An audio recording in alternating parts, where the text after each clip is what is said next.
is real. It is meaningful.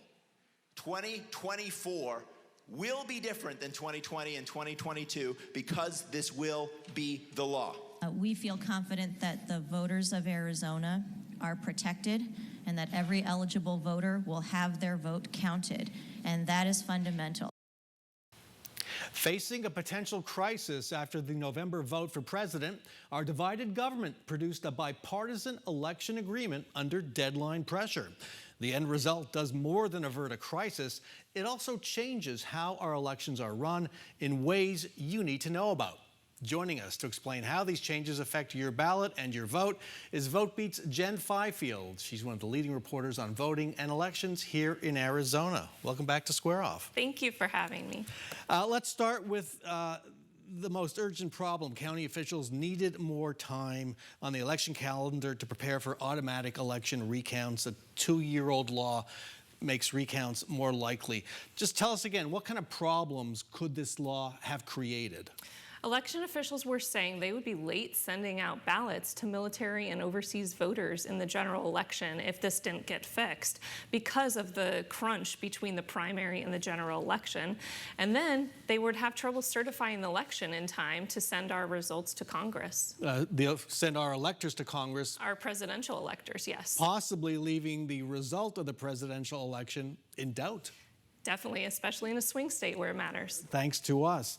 So elections officials wanted more time. They made one big fix. What was that? We're changing the primary date, but it's just for this year. So this year, our primary date will be on July 30th, and that is a week in advance of what it was supposed to be, which is always the first Tuesday of August. And every other deadline for candidates and voters moves up a week as well, so we'll be getting our early ballots a week earlier too? Yes, absolutely. Yeah. Are there any potential unintended consequences as a result of moving all that earlier? I told you before, I got a call from a campaign saying, hey, does everything move up? What do we need to do? Well, there could be unintended consequences because there almost always are, but I think that there was a lot of thought put in from election officials on the front end to try to make sure that they weren't going to mess up the schedule this year. Now, Republicans saw an opportunity here. There was a deadline of Friday to get something done. They have a majority, a slim majority in the House and the Senate, and a 2/3 vote was needed to get this done on an emergency basis so it would take effect right away. They used their leverage to get certain things that weren't on the agenda for the governor, at least. Let's walk through them. Starting with signing our name on early ballot envelopes. Signature verification has been challenged, questioned by Republicans. You've done a big takeout on signature verification, big report on it. What have you found about it?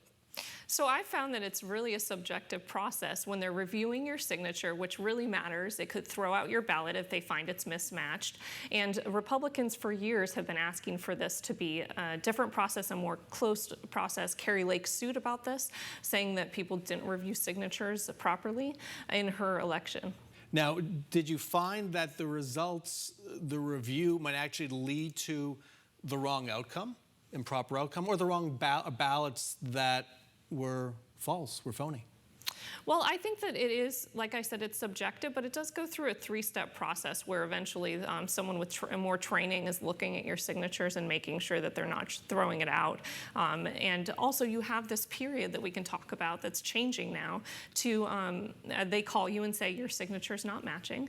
And so you have time to fix that. Okay, we'll get to that in a sec, but let's stay with signature verification. Big deal. So how is that going to change for this election? They are going to use a set list of requirements to check if your signature matches now. So they were using this before, but now it's going to be a requirement. These are things like how you loop your L, how you write your M, how you space your letters if you use cursive or printing. These will all be required for the workers sitting there checking your signature. So it's required now. It was optional before? It was, this was how counties were training their workers, but now it's mandatory. So it's mandatory. So conceivably, they've been doing this all along. Yes. But now it's just in the law. Yes, but if you're also a worker sitting there, you also know that this is very much law. This isn't something that I was just trained to do. Okay. So you mentioned the curing period. That's not something many people are familiar with. What is it?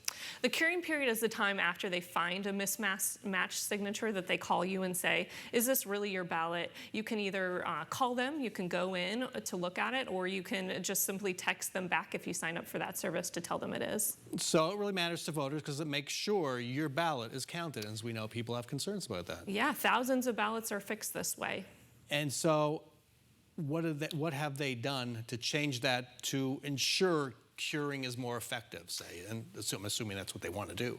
So what they're doing is actually related to the timeline problem. They're fixing it from 5 business days to 5 calendar days. So this period will now end on the Sunday after the election. And that is something that Democrats were concerned about. I think in part because Chris Mays, the Attorney General, used this period to really go out there and tell these voters to fix their signatures in the last election. And that's kind of the inside baseball part of this. It matters to the voters to ensure their ballots are counted. Yeah.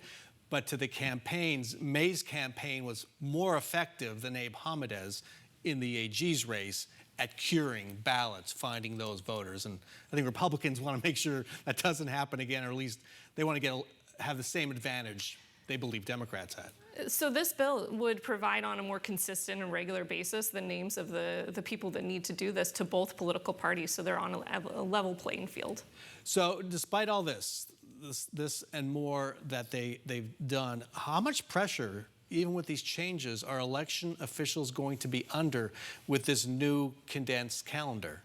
Well, it puts them in a tighter position. They have less time to proof their ballots, which we know that in at least one county there's been proofing problems before where they've gotten races or candidates wrong.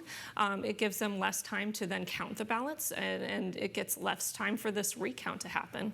Despite adding the weep, yeah, despite everything, they're still under a lot of pressure. A lot of pressure, yes. All right. Jen Fifield of VoteBeat, thank you so much for joining us. Thank you.